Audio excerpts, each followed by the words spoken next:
sa buong political career ko, that was the toughest That battle, election. no? That election. Kasi I was against the very popular mayor. So at that time, siyempre politika yan eh. Banatan kayo, di ba? Binabanatan ako. And then, hindi ako na bitbit ng iglesia. So, Ano ba ang population sa Quiapo ng iglesia? hindi lang kasi Quiapo yan eh. Yung buong So may San Nicolas, Santa Cruz, okay. Binondo. So, tapos yung sa ano pa, yung pagbaba pa ni Vice, no? So pinagmumura ko. Oo nga, diba? paborito ka eh. Napagmumura ako doon. And I was up against a very popular candidate also, Right. who happens to be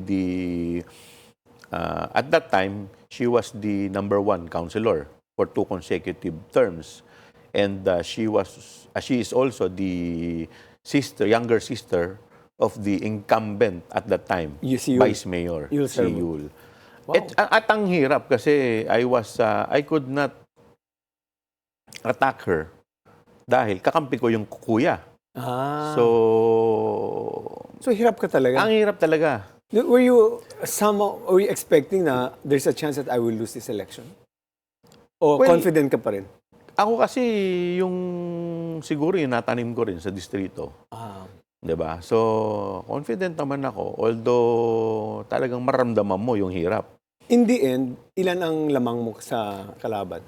3-7, almost 4,000. That appears to be, ano bang total? Manipis. Anong total voting population ng 160,000. Manipis yun. Manipis. Wow. So, at least nanalo ka, no? But after that, nung pagpasok ko sa Congress, lahat nagtatakang paano ko nanalo.